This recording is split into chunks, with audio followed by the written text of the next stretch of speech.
Donc, merci beaucoup à Julien Bernard, d'être avec nous, pour cette journée.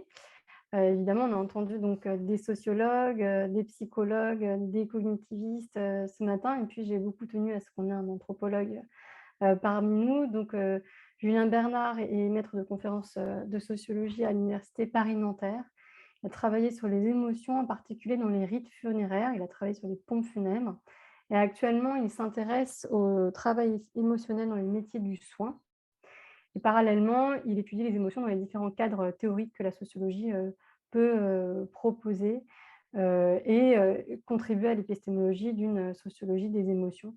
Et puis il a écrit un livre qui s'appelle «La concurrence des sentiments», qui est sorti aux éditions Métellier, en 2017. Donc je vais laisser la parole à Julien Bernard. Si, bien sûr, vous voulez rajouter des choses à votre sujet, n'hésitez pas. Oui, bonjour à toutes et à tous.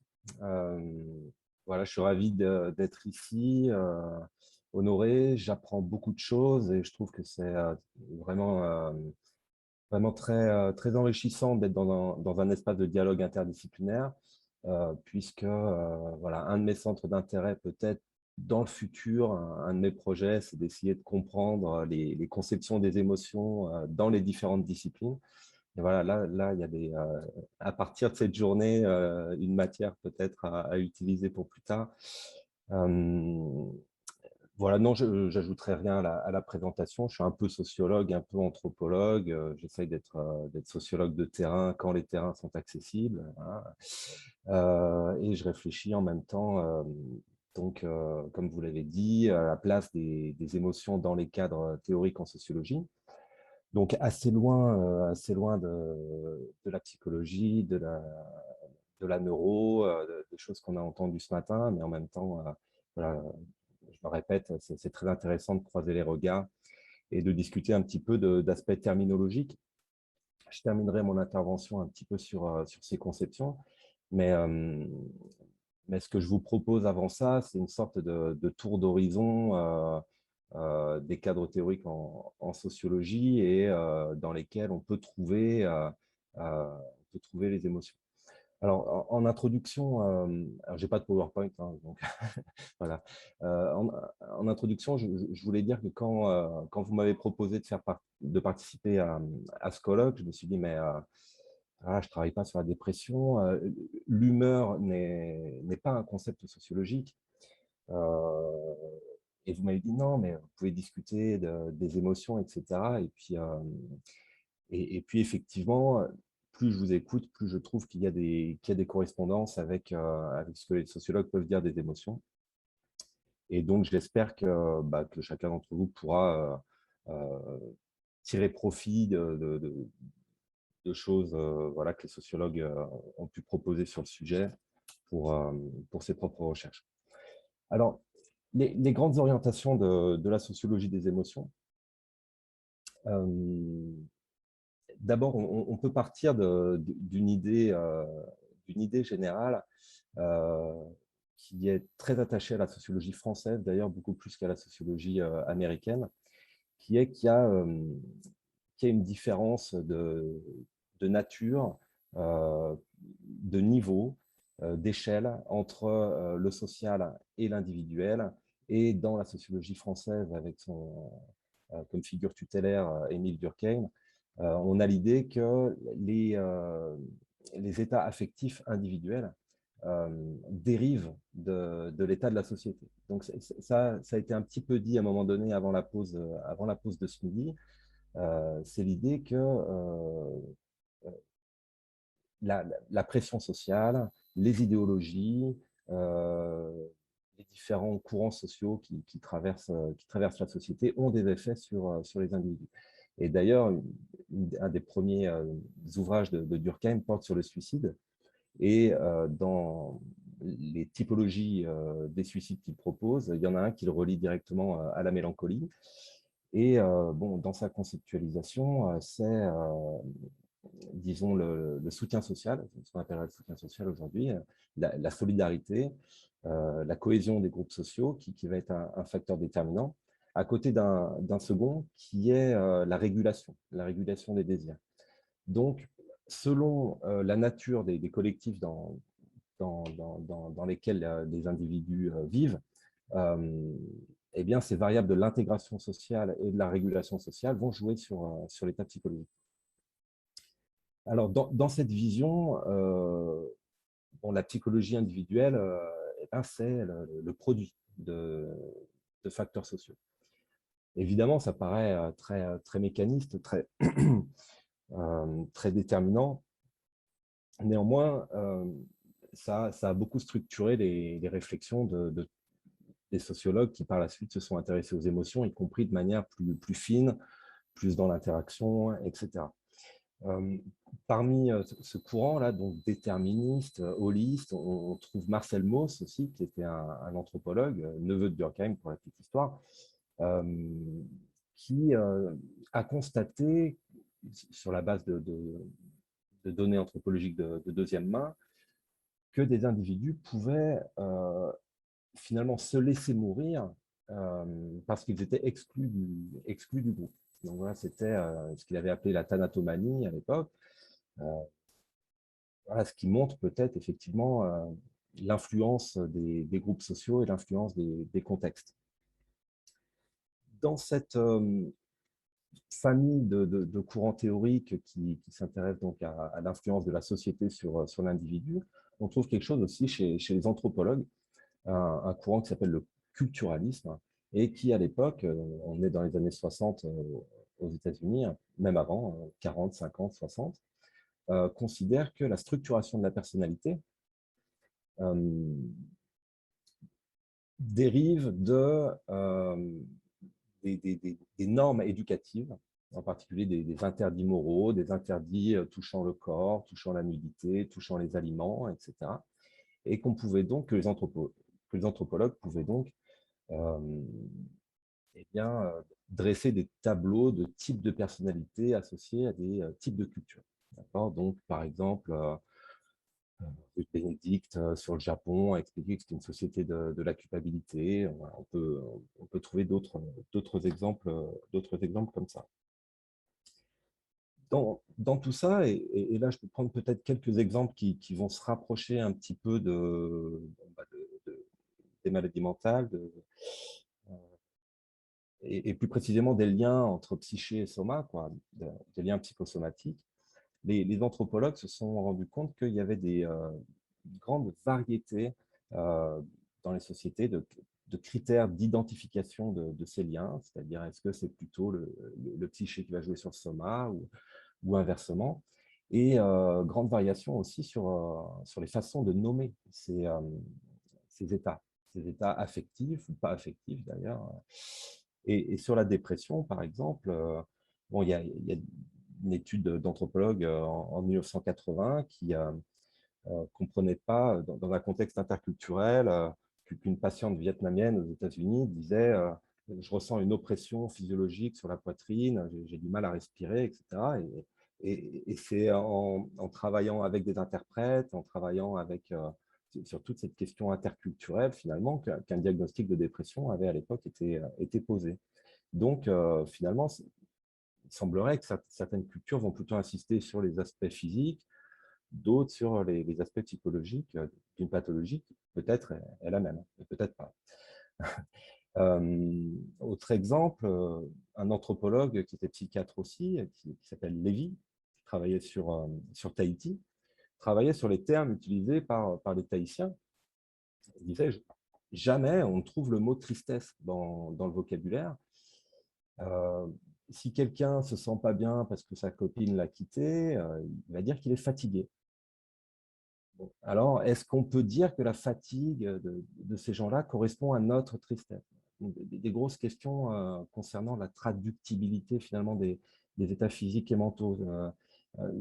Ça a amené vraiment les anthropologues des émotions à la thèse d'une construction sociale des émotions très, très liée au langage. En termes philosophiques, le nominalisme ferait que, selon nos capacités à nommer les choses, on les fait exister. Je ne sais plus qui ce matin a évoqué La Rochefoucauld, et La Rochefoucauld, dans une de ses maximes célèbres, dit il y a des gens qui n'auraient jamais été amoureux s'ils n'avaient jamais entendu parler d'amour. Bon, ben voilà, c'est des questions que se posent les anthropologues. Est-ce qu'il y a une influence du langage là sur les états affectifs? Euh, voilà, sur la dépression, toujours, Irving Zola, en 66, compare aux États-Unis des groupes d'Irlandais et d'Italiens sur la manière de parler de leurs états bon, qui sont identifiés comme dépressifs. Et il voit que certains décrivent plutôt leurs conséquences sur la vie sociale. Alors voilà, ma dépression m'empêche de faire ceci, m'empêche de faire cela, alors que d'autres parlaient vraiment de leur état physique ou de leur état mental. Donc, est-ce que là aussi, il y a des orientations culturelles? Est-ce qu'on pourrait parler de culture émotionnelle qui oriente la façon dont on se représente son état? Dernier exemple, un anthropologue donc dans les années 80, Michel Tousignan, bon, bah, a constaté que certaines sociétés, notamment la société américaine, par exemple, dans la société américaine, on va un petit peu culpabiliser de se sentir mal, et donc attribuer à soi-même la responsabilité du mal-être. Alors que dans les sociétés d'Indiens des Andes, si on ne se sentait pas bien, c'était forcément qu'on avait reçu un sort. En tout cas, ça venait de l'extérieur, ce n'était pas ma faute. Voilà, donc il peut y avoir comme ça euh, des schèmes représentatifs, je ne sais pas comment on peut appeler ça, des façons de se représenter les liens entre le monde, soi, le corps, l'esprit, qui peuvent être très, très variables. Donc voilà, toute l'anthropologie de la maladie va penser que l'expérience de la douleur, la discrimination des symptômes et tous les modèles explicatifs de la maladie vont dépendre des cultures. Et finalement, on a parlé d'Alain Ehrenberg aussi à un moment donné ce matin. Ce qu'il fait, c'est dans un croisement de Durkheim et des anthropologues, il va considérer qu'effectivement, euh, l'évolution de la société, historiquement, hein, l'évolution de la société occidentale, qui va vers plus d'individualisme, donc moins de soutien social, moins de solidarité pour les individus, plus d'individualisme, le culte de la performance, et ben, ça allait changer les types de pathologies. Euh, et même plus que ça, dans Ehrenberg, dans un bouquin récent qui s'appelle, plus ou moins récent, enfin qui a moins de 10 ans, Le malheur français, je crois, ou le malaise français, il compare les justifications qu'on trouve de manière plus récurrente aux États-Unis ou en France pour expliquer le malheur individuel. Et il dit, en France, on va dire, le malheur individuel, finalement, il dérive du manque de solidarité, du manque d'État, hein, du manque de cadres sociaux, c'est la faute du néolibéralisme. Alors qu'aux États-Unis, on va dire non, non, il y a trop d'États, ce qui empêche aux gens de s'émanciper individuellement et au collectif de s'autoréguler par le bas. Voilà. Vous voyez, donc il peut y avoir des idéologies différentes selon les sociétés. Donc ça, c'est un premier grand bloc, si on veut, de théories sociologiques qui vont considérer que c'est surtout par le haut de la société sur l'individu que vont non seulement s'imposer des états affectifs, mais aussi s'imposer des façons de se les représenter. Et puis, il y a tout un tas d'autres courants que je mets dans un grand paquet. Alors là, je mets l'interactionnisme, la sociologie pragmatique et l'individualisme méthodologique. Alors, l'individualisme méthodologique, c'est l'idée qu'il faut étudier la société à partir des actions des individus, méthodologiquement, qui, eux, vont s'intéresser aux effets sur les individus, vraiment, ces expériences émotionnelles. Qu'est-ce qu'elles vont engendrer comme action sociale? La sociologie compréhensive d'aujourd'hui, les ethnographies, etc., se situent dans ce projet de qualifier, de caractériser l'expérience sociale des individus à partir de ce qu'ils pensent, à partir de ce qu'ils ressentent, essentiellement par entretien semi-directif. Alors là, il y a deux options théoriques. Soit on comprend ce que ressentent les gens dans un milieu pour en déduire que c'est la faute à la société, au collectif. Donc finalement, on est dans l'idée que les émotions reflètent, hein, comme je l'ai dit, un état social plus général. Soit on va se dire qu'à partir de ces émotions, il y a des actions qui s'engrangent, il y a des conséquences, et on va suivre ces actions et voir ce qui se passe. Pour aborder, pour comprendre ce que vivent les gens, donc le point de vue phénoménologique finalement, En sociaux, avec notre formation, on est assez peu outillé pour rentrer dans ce qu'on appelle la boîte noire de l'esprit, du cerveau des gens. Donc, on se base essentiellement sur ce que les gens nous disent de ce qu'ils ressentent et de nos observations, et puis qu'on interprète avec beaucoup de sens commun. Ces pleurs reflètent de la tristesse, ce sourire reflète de la joie, etc. Évidemment, ça laisse dans l'ombre des choses qui ont été évoquées ce matin, qui sont que l'inconscient, il n'est pas forcément... il y a une opacité finalement, c'est le problème de la non-transparence de l'inconscient à soi-même. Voilà. Les ambivalences affectives, on a beaucoup de mal à les faire rentrer dans des cases, les dérivations, les transferts ou encore les transmutations émotionnelles. Bon, là, on est sur des points techniques qui posent problème à la sociologie des émotions, qui est mal outillée pour ça.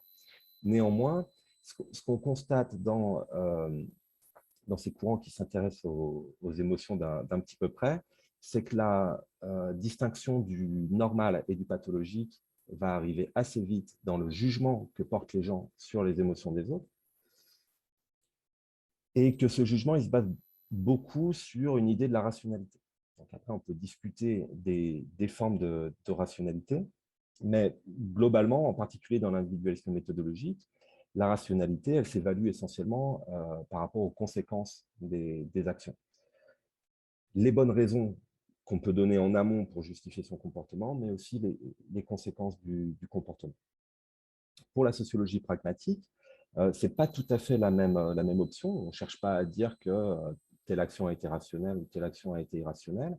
Il s'agit plutôt de dire que l'émotion va pousser les gens à enquêter, à explorer le monde, à comprendre ce qui se passe. Ça va être une forme de signal d'alarme, que quelque chose de signifiant se passe dans le monde. Quand voilà, on est soumis à une épreuve, on est troublé, on est face à une certaine vulnérabilité, et qu'on va être poussé à l'action par l'émotion, mais que très vite, il va falloir justifier. Il va falloir justifier. Donc, on pourra dire, c'est de la rationalisation ex post, c'est surtout l'émotion qui va pousser. Et puis, on peut avoir une option un peu plus charitable ou bienveillante qui dit que les émotions n'arrivent pas par hasard, et il peut y avoir une évaluation à la base de l'émotion, et qu'il faut prendre au sérieux ce que disent les gens de leur émotion et du lien entre leur émotion et les conséquences. Donc des travaux sur la justification où il va falloir faire entrer son émotion dans des cadres d'intelligibilité partagés. Et ce qu'on constate, c'est que ces cadres d'intelligibilité, ils varient énormément selon les milieux sociaux. On peut, je ne sais pas, par exemple politiquement, pour reprendre ce que je disais tout à l'heure, si on est dans un environnement qui valorise le mérite, le travail individuel, etc., ce ne sera pas pareil que si on est dans un monde de syndicalistes qui valorisent plutôt l'égalité de traitement pour les salariés dans une entreprise. Et donc, pour dénoncer des injustices au travail, ce ne sera pas les mêmes grammaires, finalement, de justification. Et les interactionnistes, pour terminer sur ce paquet, eux vont considérer que, donc, beaucoup plus influencés par la psychologie sociale américaine, que le comportement en société dépend beaucoup du regard des autres et dépend beaucoup de l'estime de soi. L'estime de soi qui dérive de l'estime des autres. Et donc, il y a une construction de la façon d'être au monde. Et on peut faire un lien ici avec la psychologie du développement, hein, finalement, qui va nous expliquer qu'il y a une éducation aux émotions, il y a une éducation dans la socialisation primaire, secondaire, etc., qui nous fait apprendre, parfois par la contrainte, parfois par la récompense, parfois de multiples manières, par l'imitation, par des effets d'émotion collective dans un groupe, etc. Quels sont les comportements appropriés à une situation? Donc, la question de ces comportements appropriés pour les sociologues, elle n'est pas en soi. Elle dépend des contextes sociaux et elle varie énormément. Et ce qui va entraîner, selon moi, une dynamique sociale, c'est précisément que les critères de normalité vont varier selon les milieux et qu'il va y avoir des confrontations sur la base des justifications qu'on apporte à nos émotions. Cette sociologie interactionniste, donc, qui va s'intéresser au jeu entre soi et autrui en situation, elle a beaucoup été utilisée en sociologie de la santé. Et c'est là qu'on peut peut-être essayer de trouver quelques ponts avec les questions d'aujourd'hui. En particulier, cette idée, ce qu'on appelle la théorie de l'étiquetage, qui fait que, on revient sur le nominalisme de tout à l'heure, qu'une maladie n'existe pas en soi, elle dérive d'une étiquette qui est posée par un médecin sur un patient. Et là, il peut y avoir des jeux, on peut être d'accord avec le médecin, ou on peut même trouver des situations où une personne se sent malade, mais le médecin lui dit non, monsieur, vous n'êtes pas malade, etc. Donc, il peut y avoir tout un tas de jeux comme ça qui vont avoir, encore une fois, des conséquences sur l'individu qui va devoir faire avec une identité qui lui est attribuée. Il va devoir adapter, faire un travail de malade, adapter peut-être son temps de travail, adapter ses rôles sociaux, adapter son travail à la maison, essayer de gérer sa maladie, gérer le stigmate qu'il peut y avoir par rapport à cette étiquette, etc. Dans ce travail du malade, finalement, il y a des concepts clés pour la sociologie des émotions, hein, qui s'est particulièrement développé après Erving Goffman dans les années 60 et Harley Hochschild dans les années 70, qui sont les concepts de règles émotionnelles. Règles émotionnelles qui est finalement les émotions qu'on devrait ressentir au plus profond, et sinon en surface qu'on devrait au moins exprimer aux autres dans une situation, donc, des formes de convention. Et on peut être normaux par rapport à ces règles, ou on peut être des déviants émotionnels. Et c'est dans l'interaction que finalement, il y a tout un jeu qui va amener à construire une émotion. Qu'est-ce que j'entends par construction sociale de l'émotion ici? Je reprends 4 composantes de l'émotion selon Peggy Toit, qui est une sociologue américaine dans les années 80. Dans toute émotion, disait-elle, il y a un stimulus qui vient de l'environnement, bon, des modifications physiologiques, un comportement et une définition de cette émotion. Et elle disait que si on travaille sur un ou deux ou trois ou quatre de ces composantes, on pouvait modifier l'émotion. C'est ce qui a été appelé aussi le travail émotionnel. Alors, c'est beaucoup vu comme un travail sur soi, l'émotion, mais c'est aussi quelque chose qui peut se jouer dans une interaction par exemple avec un thérapeute, mais aussi avec un proche, avec son conjoint, avec des gens au boulot, peu importe. Et ce qui m'intéresse particulièrement, c'est la définition de l'émotion. Parce que ce qui peut paraître comme une colère incroyable pour certains, va être vécu par le sujet comme bon, une certaine montée en pression, une petite irritabilité, mais pas non plus de la rage. Vous voyez, donc, sur la question de l'intensité de l'émotion, mais aussi sur la question de la durée de l'émotion, et puis bien sûr celle de l'adéquation avec la situation, il y a des discussions et ces sociologues constructivistes ne vont pas considérer qu'il y a une normalité des émotions, mais que tout ça est le résultat de compromis, de discussions, etc. Je crois d'ailleurs que certains travaux récents en sciences cognitives appuient beaucoup sur l'idée que par le langage avec les autres, non seulement la représentation de l'émotion, mais l'émotion elle-même s'affine. Et que donc, il est extrêmement difficile de dire que c'est telle ou telle émotion, à tel ou tel degré, telle ou telle intensité qui se manifeste, parce qu'il y a une petite marge de manœuvre sur le processus émotionnel. Donc tout ça, finalement, ce serait des constructions sociales d'émotions. Alors, qu'est-ce qui se passe quand on partage l'émotion avec autrui? Soit on tombe sur des gens qui sont complètement d'accord avec vous Et alors là, il peut se construire une forme de communauté émotionnelle, partage d'énergie émotionnelle. Et là, on va arriver ensuite sur des montées en généralité, sur des mouvements sociaux qui peuvent se créer.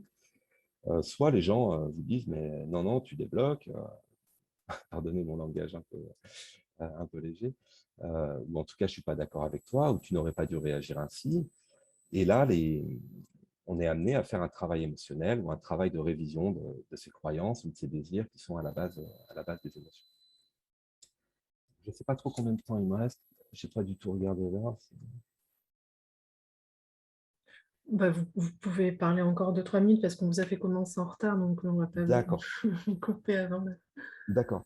Donc, pour continuer, si vous voulez, et conclure quand même assez vite, il y a une montée en généralité qui peut se faire par des mouvements sociaux, et c'est plutôt là qu'on va retrouver les sociologues, le niveau sociologique classique, par exemple des luttes pour la reconnaissance, des mouvements sociaux, des actions collectives.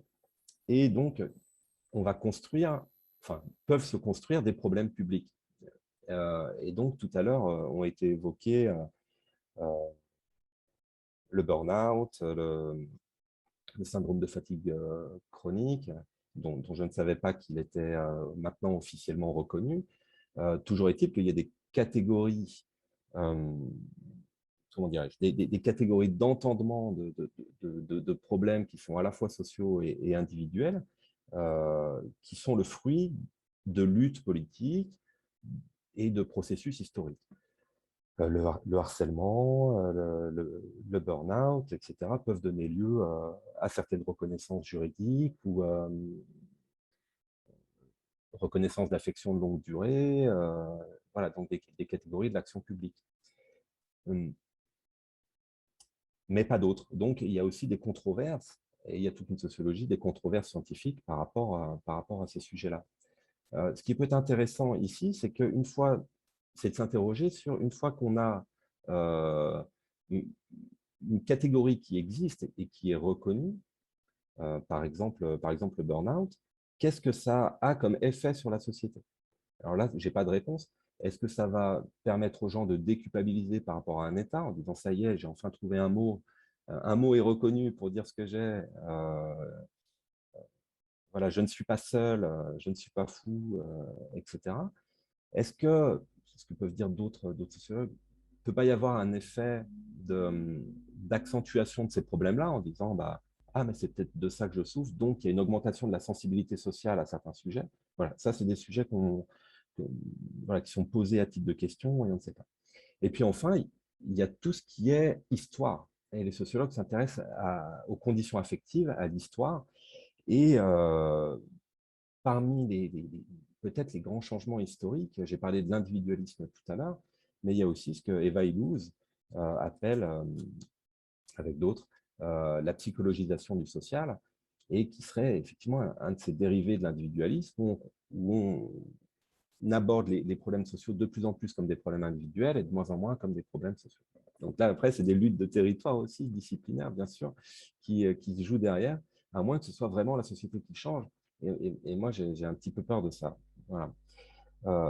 En guise de conclusion, sur la terminologie, je vous disais tout à l'heure que nous, on ne travaille pas sur l'humeur. Et, et pour moi, l'humeur, c'était effectivement, donc j'ai appris des choses, plein de choses ce matin. J'étais sur la théorie phénoménaliste dont parlait Samuel tout à l'heure. C'est-à-dire que, mais voilà, c'est une distinction entre normal et pathologique qui se joue là. C'est-à-dire que je privilégie des observations répétées avec les gens que j'étudie, ce qui fait que je perçois si la personne est de mauvaise humeur en ce moment ou de bonne humeur, et les émotions qui sont manifestées, les discours d'accompagnement de ces émotions, à ce moment-là, je ne me dis pas que c'est très signifiant parce que je le mets sur le compte de l'humeur. Et on verra un peu plus tard s'il tient le même discours. Vous voyez, et statistiquement, si on veut, bonne et mauvaise humeur s'annulent en population générale. Maintenant, je comprends mieux en vous écoutant que ce que vous appelez humeur, c'est ce que j'appelle disposition affective dans mes travaux. Et ces dispositions affectives, habituellement, j'appelle ça des sentiments. c'est-à-dire le sentiment, c'est-à-dire quelque chose, une disposition affective qui est plutôt de longue durée, qui est plutôt stable, et qui entretient avec les émotions une relation dynamique, c'est-à-dire que certaines émotions vont former des sentiments, et en même temps, des sentiments qui sont formés comme dispositions affectives, évidemment, vont favoriser l'émergence d'émotions occurrentes. Voilà, que puis-je dire d'autre pour conclure? Oui, voilà, je voulais insister sur le fait que pour moi, la normalité d'une émotion va beaucoup dépendre de critères de jugement qui sont sociaux et qui sont variables selon les époques, les cultures, les milieux, les rôles et les statuts sociaux. Par exemple, imaginons une secrétaire et son patron. Voilà, une secrétaire ne peut pas dire à son patron qu'elle est en colère pour telle ou telle raison. Son statut va l'obliger à faire un certain travail émotionnel. Et l'inverse ne sera pas vrai. Il y a des effets d'âge, il y a des effets de genre qui sont socialement construits pour les sociologues. Et voilà, et je m'arrête là pour pas prendre trop de temps. Merci beaucoup. Mer Merci beaucoup, Julien Bernard. Du coup, je redis maître de conférence de sociologie à Paris-Nanterre pour cette, présentation. Si je peux juste, demander une précision, c'est pas une vraie question, c'est une précision, parce qu'effectivement, vous avez introduit un terme dont on n'a pas parlé aujourd'hui encore, c'est la première fois dont on en parle, c'est sentiment. Et donc du coup, autant j'ai compris, l'articulation entre émotion et sentiment, mais du coup, comment vous reliez ça à l'humeur? C'est-à-dire que chez vous, en fait, le terme humeur et le terme de sentiment, c'est ça ou pas Non, tout non, à fait non plus? pas tout Non, à fait. L'humeur, pour moi, est une disposition affective passagère. d'accord. Et ça a été dit plus tôt, normalement, ça s'autorégule. Ce qu'on n'a pas évoqué, enfin si on l'a évoqué un petit peu quand même, c'est qu'il y a à la fois des états du corps qui sont, on pourrait dire, des informations ascendantes vers le cerveau, et les informations descendantes qui sont un petit peu ces effets de cognition. Et moi, je crois que tout se joue à la rencontre des deux. Je vais rester très, très humble par rapport à ça parce que je ne connais pas très bien, mais je conçois l'émotion comme une perception évaluative. Mais dans cette perception, il y a aussi des effets somatiques et des effets cognitifs. Mmh. Normalement, normalement, bien sûr, les informations descendantes vont devoir atténuer les informations ascendantes si ça ne concorde pas. C'est-à-dire que si à un moment donné, il n'y a pas des raisons d'être de mauvaise humeur, euh, il faut que l'humeur se rétablisse. Et c'est ce qui se passe la plupart du temps, sauf dans certains cas pathologiques. Donc voilà, j'utilise l'humeur vraiment dans le sens commun, quoi, le sens commun. Mais du coup, ça vous est utile dans votre construction d'une théorie, enfin dans vos recherches même empiriques sur les émotions, les sentiments, ou c'est un concept dont vous n'avez pas eu besoin, ce concept d'humeur, Non, enfin, ou de disposition affective? je le mets vraiment à l'écart. C'est-à-dire que pour moi, Mmh. c'est passager, ça ne reflète pas le rapport affectif de l'individu au monde de façon stable. Encore une fois, parce que je prends ce terme d'humeur avec le sens commun de quelque chose qui Mmh. fluctue et qui n'est pas lié à de véritables représentations par rapport au monde social ou par rapport à l'objet de l'étude sociologique. D'accord. Alors qu'un sentiment, au contraire, pour moi, c'est quelque chose une disposition affective aussi, tout comme l'humeur, mais stable, ancrée. C'est-à-dire que le racisme, par exemple, est un sentiment de mépris, de dévalorisation voilà, des Est-ce que autres qui va être pérenne et qui va être signifiant pour l'individu, quoi. est-ce que pour vous, du coup, le sentiment, c'est quelque chose qui fait déjà l'objet d'une, je voudrais dire, quasiment une opinion chez la personne? C'est-à-dire qu'il y a une construction discursive autour de ça? C'est quelque chose qui est socialement partagé aussi, c'est ça? Oui, oui, je crois que les deux se mêlent de façon très forte. C'est-à-dire que dans des groupes sociaux qui partagent les mêmes sentiments vis-à-vis d'un objet, se mêlent à la fois des émotions et des représentations. Et il faut pouvoir justifier de ces sentiments, sinon on ne les fait pas rentrer dans des cadres d'intelligibilité partagée. Et ça ne prend pas de généralité, il me semble. Et du coup, dans une perspective fonctionnaliste un peu primaire, on pourrait dire que ces sentiments jouent le rôle de lien social ou de facteur de structuration de la communauté. Je suppose que c'est un peu vers ça que vous... Et oui, et Ouais, à la fois de fusion dans des groupes sociaux et de fission avec d'autres. c'est ça. Ok. Vas-y, Élodie, je t'en prie. Ah, mais je crois que Samuel avait levé la main avant moi, donc je vais lui laisser Pardon. la parole. Ok, merci Elodie. Merci Julien. J'ai en fait juste une remarque, enfin non, deux suggestions plutôt que des remarques. Quand tu parlais de la popularisation de certaines catégories affectives, comme typiquement le burn-out, euh, je ne sais pas si tu l'as évoqué ou si tu le connais plutôt, mais moi, ça me faisait penser aux travaux de Diana King, qui suggère assez clairement que bah ouais, quand il y a tu vois, l'apparition de certains syndromes, d'un coup, il y a plein de gens qui se reconnaissent dedans, parce qu'il y a une espèce de phénomène de grappe quoi, autour des... À mon avis, ça, c'est une piste intéressante sociologiquement pour comprendre comment certains labels, à un moment, sont ultra partagés au détriment d'autres. En plus, il y a tout un travail sémantique où... Oui, je me rends compte que j'ai même pas dit le mot constructivisme et effet de théorie ou effet de théorie, quoi. Ouais. Et l'autre point, c'était... En fait, merci parce que je ne m'étais jamais posé la question de savoir s'il y avait des humeurs collectives. Et c'est vrai que je suis d'accord, en fait, les sentiments collectifs, c'est assez clair. Des émotions collectives, on peut l'entendre aussi. Mais je me demande si tu ne pourrais pas l'objectiver en distinguant justement des espèces d'affects passagers dans un groupe collectif. Par Après, exemple, tu pourrais te dire que les Français ne sont pas d'humeur à voter en ce moment, par exemple. ouais. Après, il y a des effets de langage. Il faut faire attention. Si on parle d'un mouvement d'humeur dans une population, Ouais. on disqualifie ce mouvement.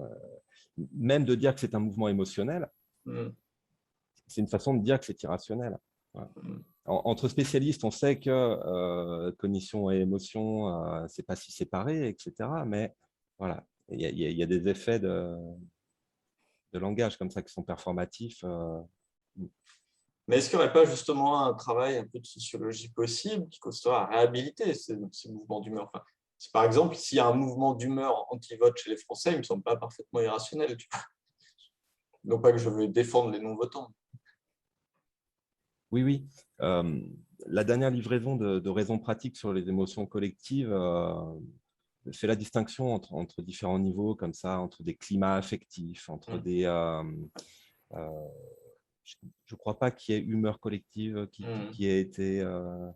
mais il y a ça qui se fait, ouais, tout à fait. Non, mais en tout cas, merci. J'avais pas... Super. Juste, il y a eu un numéro de raison pratique sur ça, c'est ça? Sur les émotions collectives? Oui, 2020. 2020, super.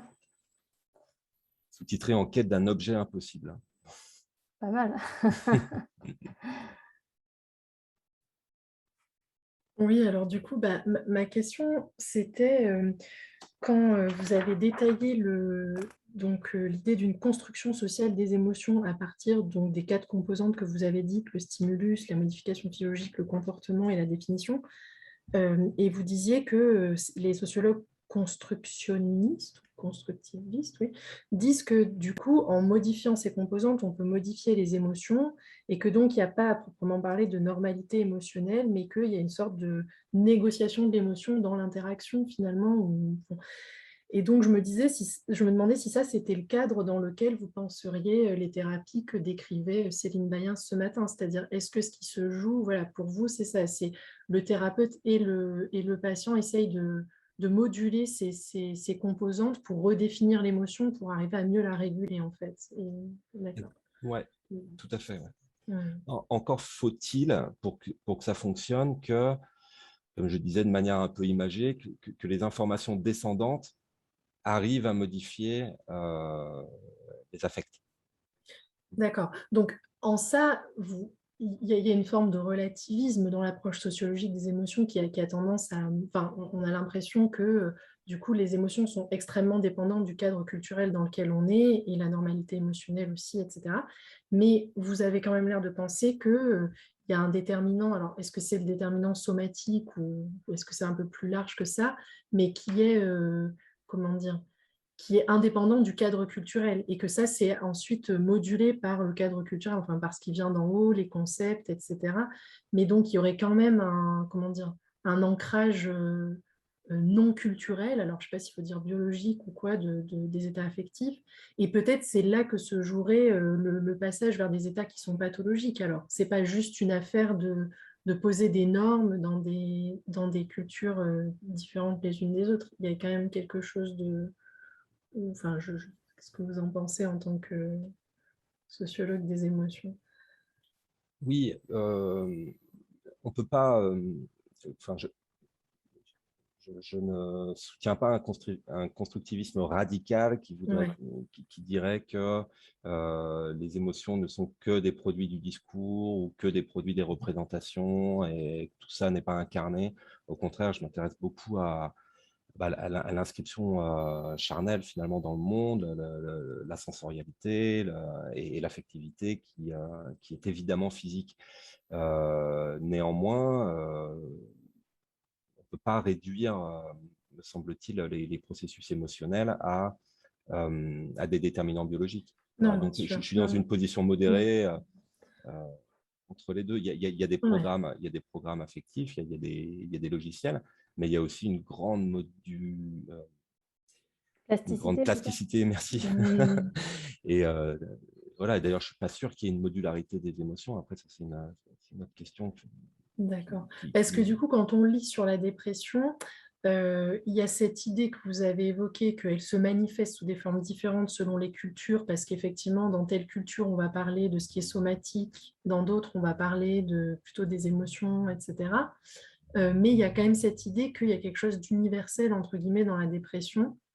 Et du coup, qu'est-ce que ça serait pour vous, sociologue, qui aurait d'universel dans un trouble comme celui-là, enfin, dans quelque chose qui concerne les émotions, si justement les catégories elles-mêmes, elles dépendent d'une culture à l'autre, ou est-ce que par exemple, tout cadre culturel, il y aurait la place pour quelque chose qui serait, je ne sais pas, un désengagement vis-à-vis des activités sociales ou du fonctionnement, on va dire, attendu de l'individu par la société, ou qu'est-ce qui pourrait être J'ai jamais réfléchi à cette question, Ouais. mais dans ce que j'ai entendu aujourd'hui, je retiens là cette idée finalement de biais cognitif qui fait que euh, on reste dans cette humeur atone, etc., tout ce que vous avez détaillé, et que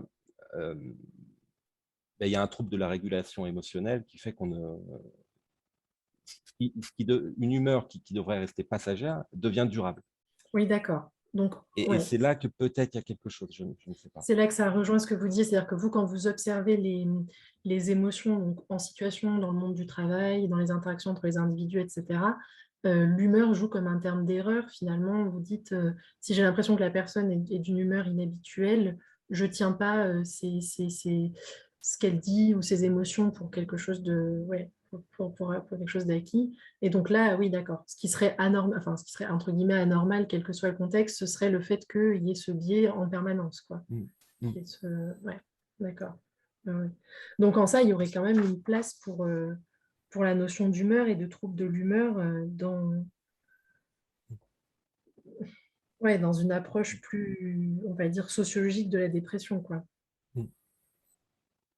En fait, si je peux me permettre, hein, je veux dire, même si on historicise les concepts ou alors qu'on les culturalise, c'est-à-dire qu'on montre en fait les variations qu'il peut y avoir, ça ne nie pas le fait qu'il peut y avoir une expérience commune ou du moins une expérience sur laquelle on peut avoir un accord à un certain moment donné entre, je veux dire, même entre les enquêtés et les enquêteurs. Après, c'est dans la relation d'enquête, parce qu'en fait, c'est comme ça que se construit le matériau en anthropologie. Dans la relation d'enquête, on co-construit le matériel avec l'enquêté. C'est-à-dire que c'est pas, on n'arrive pas avec une grille d'analyse qu'on plaque et on ne prend pas non plus ce que nous dit la personne pour argent comptant. C'est une négociation en fait de la production du résultat scientifique. Ça, c'est vraiment un truc, je pense qu'effectivement, enfin, je me permets de le préciser, Julien, parce que en fait, l'anthropologie, c'est comme c'est pas enseigné au lycée, enfin, nulle part, en fait, les gens comprennent pas forcément tout le temps sur quel matériau on travaille. Et typiquement, moi, dans l'étude que j'avais faite sur la dépression, donc c'était une étude qui est labellisée épidémiologie, mais j'avais appliqué ce type de méthode-là. Ça veut dire que je n'étais pas arrivée avec les gens en leur disant: «Bon, bonjour, vous êtes déprimés, qu'est-ce que vous faites?» On avait co-construit justement ensemble l'expérience de la dépression, sur laquelle évidemment on est de la même époque, des mêmes aires culturelles, donc il y a des termes communs sur lesquels on peut s'appuyer, qui fait que la relation d'enquête peut être plus fluide comme ça, a priori, mais qui nécessite par contre pour l'analyse beaucoup plus de précautions et qui fait aussi que cette étude, elle peut être internationale. Alors si on considère que le changement de pays est un changement culturel, bon, tout ça, ça se discute beaucoup après entre sociologues, mais en tout cas, on peut arriver à faire des études en fait, dans plusieurs pays et comparer des matériaux anthropologiques entre plusieurs pays, parce qu'en fait, on est quand même tous des êtres humains et qu'il y a quand même des formes d'expériences communes sur lesquelles on peut se mettre d'accord, des enjeux de traduction qui sont importants et Julien le disait très bien, que ce soit, tout au début, il me semble, de l'exposé, il le disait, c'est-à-dire ces questions de la traductibilité, qui sont en soi qui fabriquent en soi le matériau de la recherche en fait, à mon sens, et qui donnent l'intérêt des résultats de l'anthropologie. C'est cette réflexion sur la traductibilité au sein de sa propre culture et avec les autres cultures. Et ça, Je ne c'est sais pas quelque ce que tu chose... en penses, Julien, de ce que je viens de dire, mais il me semble que c'est... Ouais. Ça, j'allais dire, c'est quelque chose dont tu as tenu compte, toi, Astrid, dans la manière dont tu as mené tes études, parce que c'était sur 3 pays différents, si je ne dis pas de... Oui, ça c'était... Je distingue les langues, c'était en 3 langues différentes et après c'était sur autant de pays différents. Mais effectivement, j'avais fait le travail au sein des langues de ne pas faire une traduction qui soit une traduction mot à mot, mais une traduction qui parte du matériau d'entretien. En fait, j'avais préparé mes questions à partir d'entretiens et je n'avais pas conduit des entretiens qu'en France, que j'aurais traduit ensuite dans d'autres langues, mais j'avais conduit des entretiens avec des personnes de langues différentes et de pays différents pour ensuite fabriquer des questions qui soient adaptées aux différentes populations dans lesquelles je travaille. Et ça, je pense que c'est une méthode qui est importante à développer en épidémiologie, où on essaye justement de faire des études qui puissent être comparatives, de ne pas faire des traductions a posteriori d'outils développés sur un petit nombre de personnes enfin, voilà, dans un échantillon très sélectionné, mais de faire d'emblée des outils qui puissent être communs parce qu'ils ont été fabriqués communément. Parce qu'après, c'est toutes les questions d'interprétation de résultats. Qu'est-ce qu'on produit comme type d'artefact quand on fait des mesures, par exemple, dans des populations avec des outils qui n'ont pas été développés dans ces populations, qui ont juste été traduits. Enfin, bon, je m'éloigne beaucoup du sujet, mais je pense que ça a quand même un petit lien au sens où, effectivement, quand on est sociologue des émotions, qu'on veut travailler sur des émotions, y compris même dans des classes sociales différentes de la sienne, Julien dit qu'il s'appuie sur du sens commun pour analyser, mais en fait, notre sens commun, il est évidemment déterminé par notre socialisation primaire qui dépend de notre classe d'appartenance. Et dire, bah voilà, cette personne me sourit dans l'entretien, ça veut dire qu'elle est joyeuse, ou elle pleure et qu'elle est triste.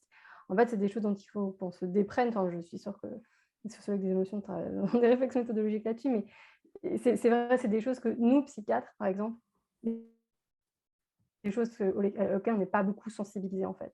Cette histoire de comment, quand on interagit avec un patient.